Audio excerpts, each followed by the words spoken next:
प्रणाम. आमची सल्लागार मंडळी जी आहेत ती मला नेहमी सांगतात की अनिलजी तुम्ही जे थंबनेल बनवता ते मी ड्राफ्ट बनवतो, मग ते त्याचा फायनल टच देतात.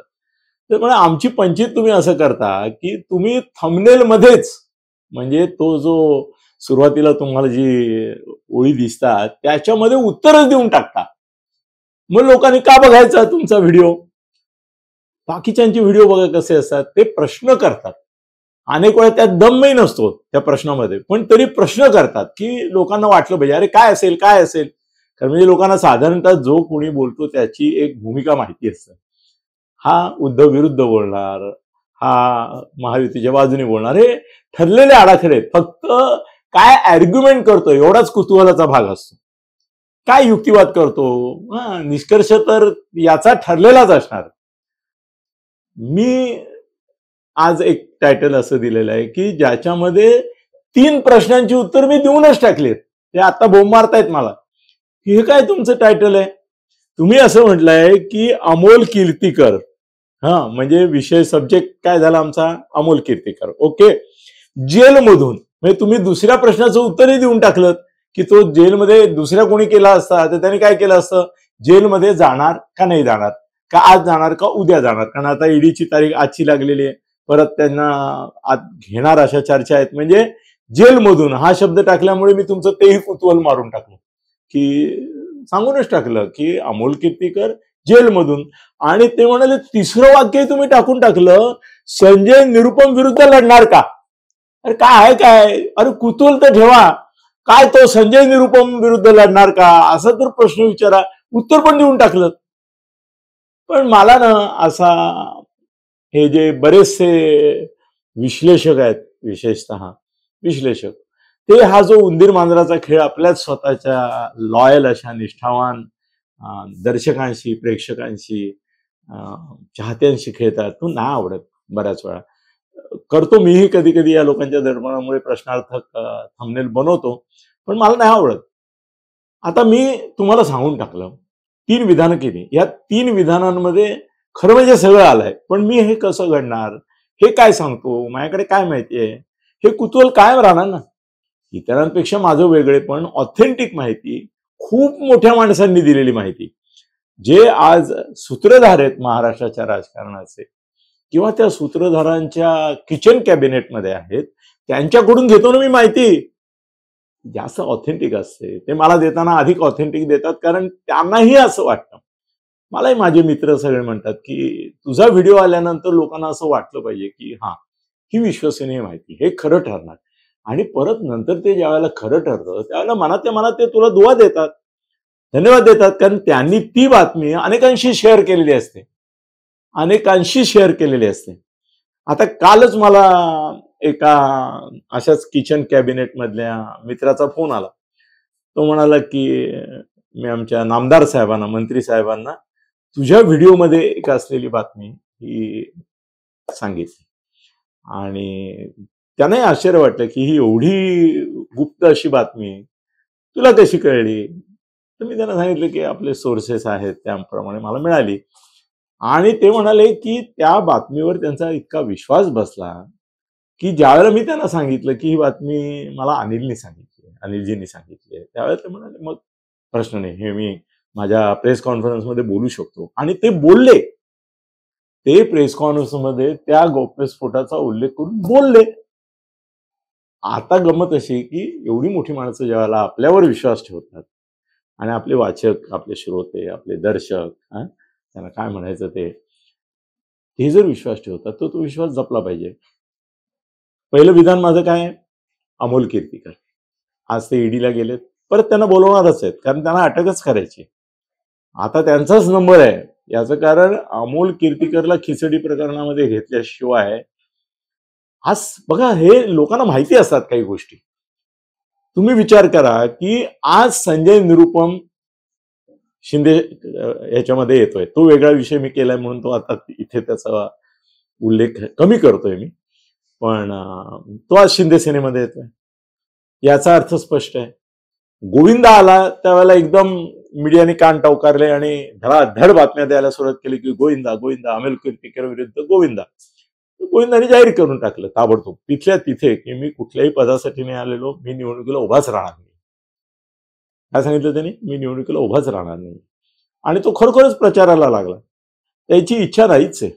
त्याला विधानसभेत पण यायचं नाही. अरे ते विधानसभा चिमुलभर आहे, त्याला काय हे नाही वाटणार, स्वारस्य वाटणार नाही विधानसभेमध्ये वगैरे जाण्याचं हे नाहीये. लोकसभेत निदान नॅशनल एक काही पर्स्पेक्टिव्ह आहे त्याला, तो नाही विधानसभेत जाणार. म्हणजे तो खरोखरच प्रचार करेल. आणि काही वेळेला सत्तेमध्येच गेलं पाहिजे असं नसतं, सत्तेच्या सहवासात देखील राहणं हे फायद्याचं असतं. मला जयंत साळगावकरांनी एकदा सांगितलं होतं की तुझे खूप मोठ्या मोठ्या माणसांशी संबंध आहेत ना, ते म्हणाले की एक लक्षात ठेव की मोठा माणूस हा निखाऱ्यासारखा असतो, त्याच्या फार जवळ गेलं तर चटका बसतो आणि फार दूर राहिलं तर ऊब मिळत नाही. आपल्याला उभंही पाहिजे आणि चटकाही बसता कामा नये. एवढं अंतर ठेवून मोठ्या माणसापासून आपण अंतर ठेवलं पाहिजे. ते मी सांभाळतो, बऱ्यापैकी सांभाळतो असं म्हणेन. काही वेळेला नाही सांभाळलं जात, हे फारच अगदी दोस्ती झाली तर मग नाही सांभाळलं जात. तर सांगत होतो तुम्हाला असं की गोविंदाला नाही इंटरेस्टच नाही, अजिबात इंटरेस्ट नाही. सत्तेच्या जवळ आहे ना, त्याची 4 कामं होतील.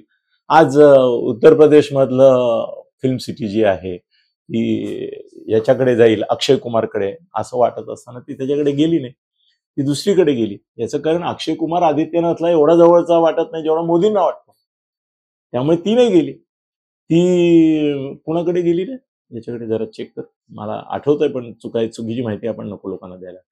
पण आदित्यनाथ फिल्म सिटी कोणाकडे गेली, कुणीतरी मोठा आहे मला वाटतं. तर हे खोकला प्रकरण चालूच आहे अजून. तर निरुपम मात्र एक लक्षात ठेवा, निरुपमचा आणि असा शिवसेनेशी जुना संबंध आहे.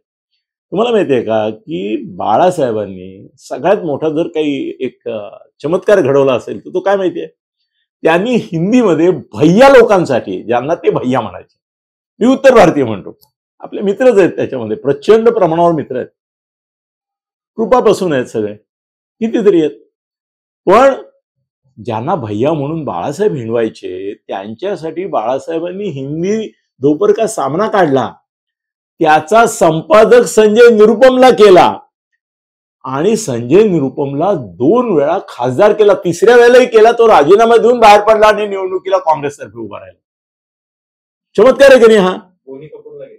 कोणाला गेली? बोनी कपूर. अच्छा मित्रांनो, माझे टीमचे लोक सांगतायत की बोनी कपूरने घेतली. आदित्यनाथला बोनी कपूर जवळचा वाटला असेल, टेंडर असतील एखाद्या वेळ, पण टेंडर फॉर्मल असतात हे तुम्हालाही माहितीये. पण बोनी कपूरला मिळालं, अक्षय कुमारला नाही मिळालं. कारण अक्षय फार इंटरेस्टेड होता, तो किंवा लोकांना बोलत पण होता. असं म्हणतात की उत्तर प्रदेशची माझीच आहे, मोदी सांगणार त्यांना, पण मोदी सुद्धा सगळ्या गोष्टी आदित्यनाथला सांगत नाहीत, हे याच्यावरून स्पष्ट होतं. एनिवे, आपला मुद्दा निरुपमला तिकीट हवंय आणि ते निवडून येण्यासाठी हवंय, ते फाईट करण्यासाठी हवंय. त्याला माहिती आहे की खिचडीत असा बुडालेला हा जो हे आहे अमोल कीर्तीकर, आणि ज्याचे वडीलच फितूर आहेत मुळात आतून. म्हणजे गजानन कीर्तीकर तिकीट मागत होते, पण ते प्रयत्न असाच करणार होते की अमोल निवडून यावं. आणि त्यांची तब्येत पण नाही ना, थकलेत ते. त्यांचा सुभाष देसाई किंवा उद्धव ठाकरे झालेला आहे. उद्धव ठाकरे, सुभाष देसाई आणि गजानन कीर्तीकर हे सारखेच थकलेले लोक आहेत. तिघही सारखेच म्हातारे आहेत. वय कमी जास्त दिसतं, पण आहेत म्हातारे तेवढे. क्षमता, योग्यता, पात्रता, ती हे आतली एनर्जी, ती तिघांची सारखीच आहे. तर निरुपमला उभं राहायचंय. आणि मी तुम्हाला सांगू, निरुपमला काँग्रेसने तिकीट दिलं नाही हे बरं झालं. तो तिकिटाकरता धडपडला का? हो, धडपडला. तिथे त्याला तिकीट मिळालं नाही म्हणून तो शिंदे यांच्यात येतोय का? हो, येतोय. अगदी खरं आहे, स्वार्थासाठी तो येतोय. पण त्या स्वार्थामध्ये परमार्थ म्हणजे यांची एक सीट वाढेल. कारण अमोल कीर्तीकरला शिवसेनेबरोबर शिंदे सेनेची मतं जाण्याचा धोका होता, पण शिंदे सेनेचाच उमेदवार आहे आणि तोही संजय निरुपम म्हटल्यावर उत्तर भारतीयांची मतं मिळणार त्याला. गुजराती आणि मारवाडी मतांना तर पर्यायच नाहीये. त्यांना एक जात, एकूण एक गुजराती मारवाडीचं मत मोदींच्या बाजूने म्हणजे जो कोणी उमेदवार असेल महायुतीचा त्याला पडणार म्हणजे पडणारच. ती मतं अधिक ही मतं, त्यात शिंदे मराठी, त्यात मराठा, ती मतं. त्यामुळे अमोल कीर्तीकरचा पराभव दारुण असा करुण असा पराभव अटळ आहे. पण समोर ताकदीचा उमेदवार तर पाहिजे. गोविंदाला नसतं जमलं, कारण गोविंदाला पूर्वग्रहांचा सामना करावा लागला असता की तू मध्ये काय केलंस, काय केलं तेव्हा होतास तेव्हा काय केलं. निरुपमने केलेलं आहे. निरुपम हा फायटर आहे, चांगला वक्ता आहे, अभ्यासू आहे. अरे सामनाचं संपादक बाळासाहेबांनी केला म्हणजे त्याच्यावर केवढा विश्वास. 2दा खासदार केला की राव, आणखीन काय विश्वास दाखवायचा. तुम्ही प्रियांका चतुर्वेदीबद्दल काही बोला, पण तिला खासदार केली ना. तुमचे मराठी एवढे तळमळत असताना, धडपडत असताना, आम्हाला खासदार करा म्हणत असताना बाळासाहेबांनी एकदम पॅराशूटने आणली ती प्रियांका चतुर्वेदी. परत ती काँग्रेसची प्रवक्ता होती. ती काँग्रेसची बाजू तेवढी दणकट लावून धरत होती. काँग्रेसच्या बाजूने तिच्यासारखी बोलणारी वक्ताच नव्हती, प्रवक्ताच नव्हती. तिला उचललं काय, इकडे आणलं काय, तिला खासदार काय केलं. हे सगळे आमचे मराठी पावलं पडते मागे. ती बाळासाहेबांच्या कारकिर्दीत गेले ना 12च्या भावात सगळे. एकही मराठी बाळासाहेबांनी केलेले खासदार बघा राज्यसभेचे. तुम्ही उद्योगपती जे साधारणतः 1500 कोटी रुपये खासदारकीवर खर्च करू शकतात, राज्यसभेचे असेल तर देऊ शकतात. हो ना, घ्या ना, लाईन बंद घ्या. नाहीतर हे असं ठीक आहे. आता संजय निरुपम त्यांचा संपादकच होता, त्यामुळे त्याला केलं आश्चर्य नाही. संजय संपादक होता, त्यालाही केलं आश्चर्य नाही. याच्या आधी विद्याधर गोखले आणि नारायण आठवले असे मराठी केले, पण ते वायाच गेले. त्यांनी कधीही म्हणजे विद्याधर गोखले सांगायचे मला त्याने खासदार केलाय, पण मी कधी लोकसभेत जात नाही. त्यांना आनंद वाटायचा, याच्यात भूषण वाटायचं की आपण लोकसभेत जा. त्यामुळे एकदा जाऊन हजेरी महिन्याची लावून टाकतो. असं विद्याधर गोखले स्वतः सांगायचं. नारायण आठवले त्यांना काही इंटरेस्ट नव्हता. त्यांना म्हटलं ना कधी काय खासदार साहेब, ए बाबा मला शिव्या देऊ नको. अशा लोकांना खासदार म्हणजे बाळासाहेबांचं पण कधी कधी कळत नाही. एक तर मराठी लोकांना करतात पैसे घेऊन, करायचे घ्यायचे, सगळ्यांना माहिती आहे. हे काय मी काय फार करून गुपित सांगतोय असं नाही. ते पैसे घेऊन द्यायचे हे माहिती आहे. त्याशिवाय असल्या उद्योगपतींना मिळालीच नसती ना तिकीट. राज्यसभेत करायचेच कोणाला, ते अशाच लोकांना करायचे जे पैसे देतील पक्षासाठी. गैरसमज करून घेऊ नका. तुम्हाला काय वाटलं बाळासाहेबांसाठी असं म्हणालो वैयक्तिक? पक्षासाठी पण घ्यावे लागत होते.